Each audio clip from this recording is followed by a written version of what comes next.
we need, we have here the lettuce. Yan. Dalawa po yung pinili ko. At we have here the carrots. Isa lang po at isang cucumber.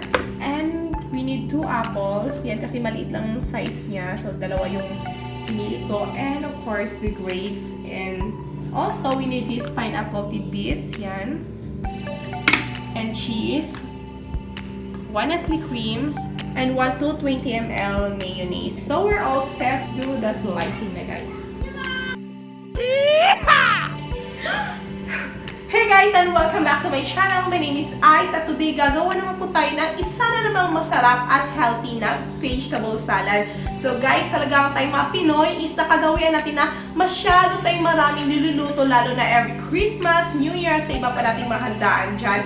At minsan kung may mga elders tayo dyan or sa ating parents na may mga dinaramdam na, syempre kung consider din natin yung mga cholesterol level nila, yung mga sugar intake at yan, may mga dinaramdam. So, dapat maghahanda din tayo ng healthy options for them. So, this one is really the best salad that you could ever prepare for them, guys. So, this one, mix ito ng vegetable and fruits at gagawin po natin itong salad. I assure you, this is really the best salad that you could ever taste. So, paano ba gawin ito, guys? Just keep on watching.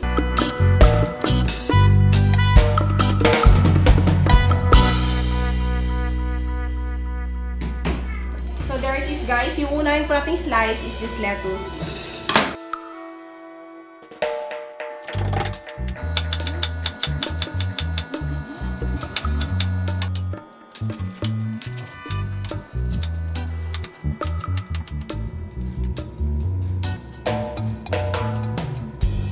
Use a knife to slice our lettuce here.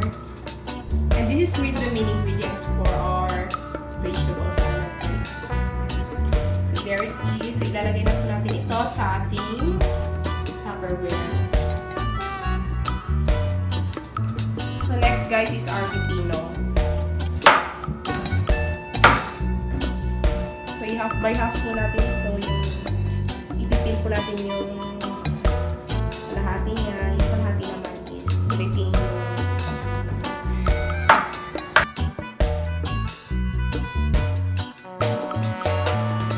Next is carrots.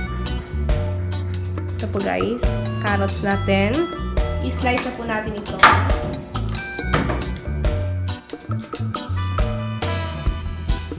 At atin na po yung i-shred.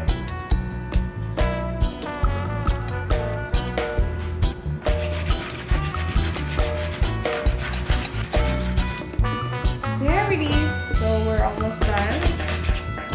Ito na po yung na-shred natin na carrots, guys.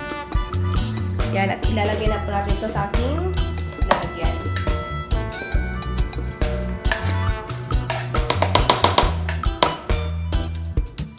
So, next up is, maglalagay na po tayo ng ating creams. Dahil po, pag i-slice po natin itong apple, is mag-deoxidize po siya. So, better may creams na para. It is, guys, ilalagay na po natin itong ating mayo dito.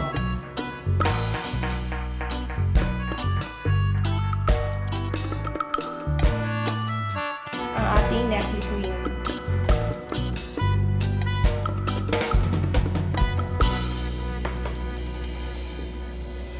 So, there it is, guys. Ito na po yung mixture ng ating mayonnaise at Nestle cream at i-mix po natin ito sa ating vegetable.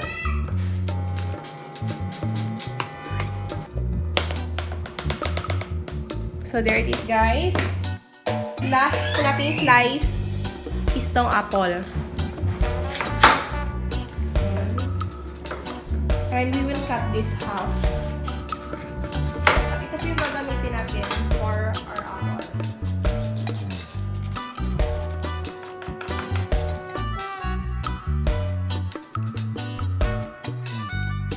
So guys, it's important po na unahin po natin lagay yung ating cream at mayo bago ilagay ang apple para hindi po siya mag-deoxidize. Yan po. And last is our grapes. Yan. I-slice po natin ito using our knife.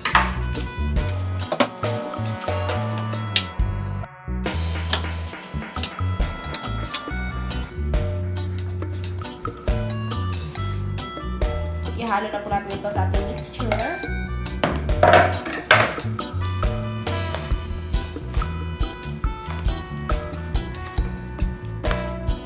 Next is our pineapple tidbits. So there it is guys. Ito na po yung pineapple tidbits natin. I-drain po natin yung tubig niya at ihahalo sa ating salad. There it is.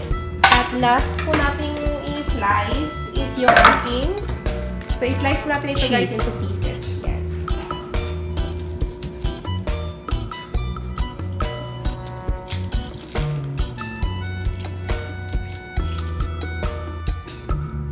So guys, ito na po yung ating vegetable salad.